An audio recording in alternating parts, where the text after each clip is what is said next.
How much house can you afford?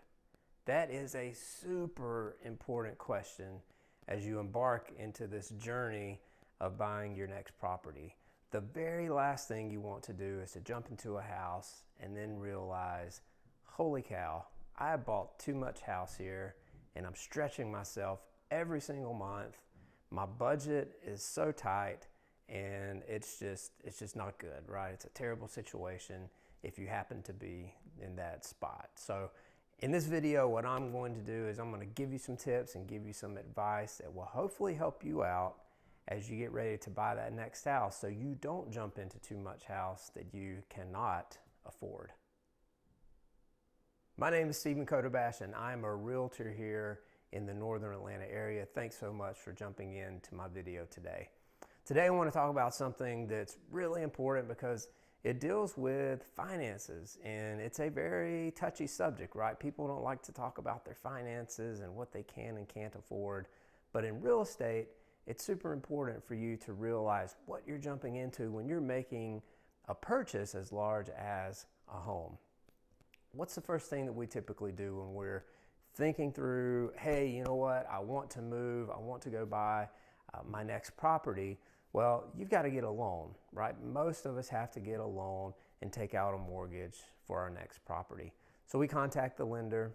Lender goes through the process where you eventually get pre-approved. And then the lender gives you a nice shiny letter and it says, hello, you have been approved for, I'm just going to say $700,000.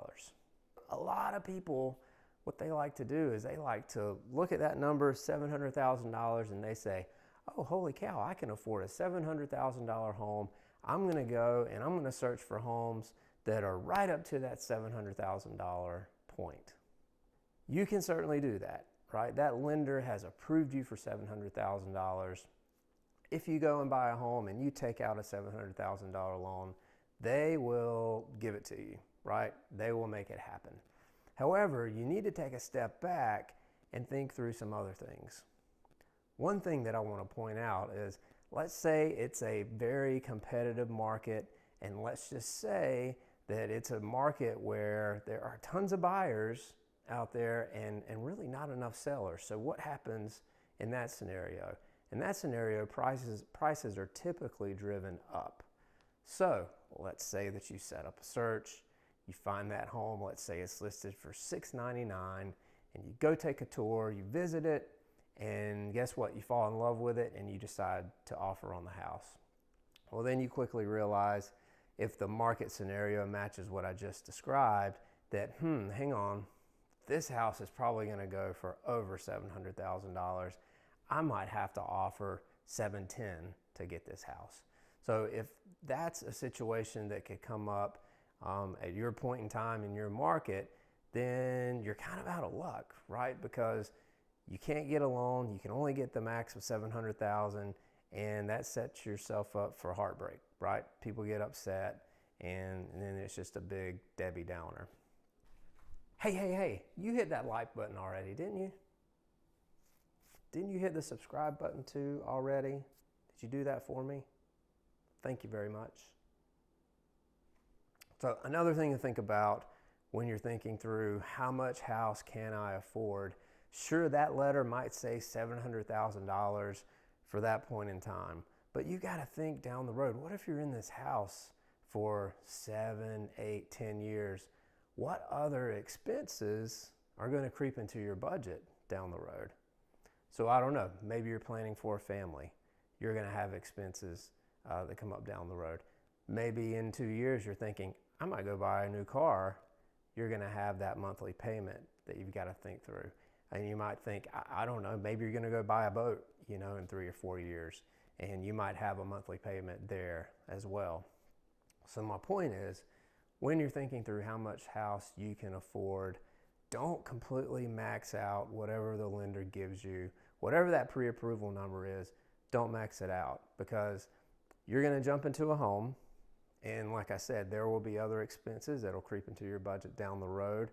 But another big thing that will happen when you buy that house, you will have maintenance expenses. Okay, in a recent survey, it was shown that a lot of people forget that, oh my goodness, there's maintenance that I have to pay for now. There are repairs that I have to pay for now. And all of that eats away at your monthly budget. So do not forget about maintenance expenses when you're looking at a budget, right, for your particular financial situation. When you're looking at that monthly payment, don't forget to think through principal and interest, property taxes, and homeowners insurance as well. Some people will go online and they'll use these mortgage calculators and they'll only look at principal and interest.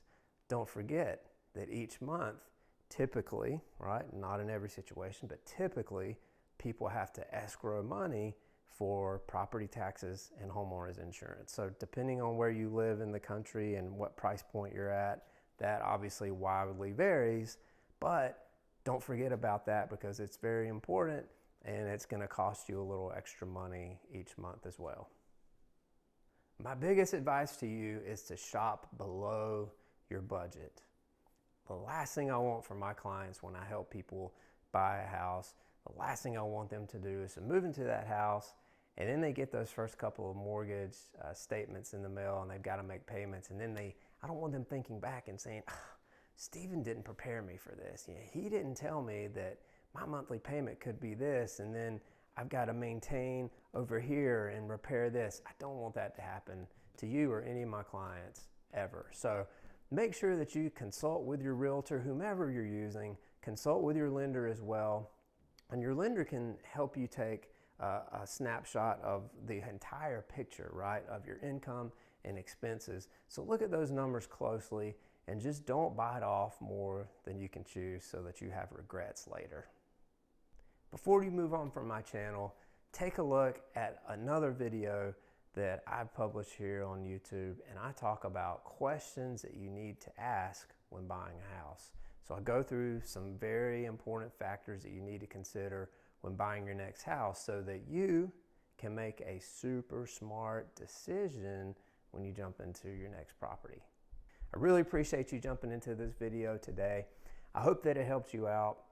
I really love talking to people about finance and money, and in real estate, that is all super important. So for me, it's not just about getting someone into their next house or selling that house that they're in.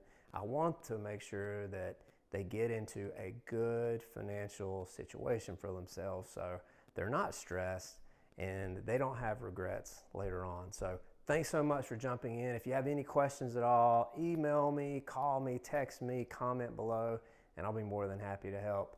See you on the next video.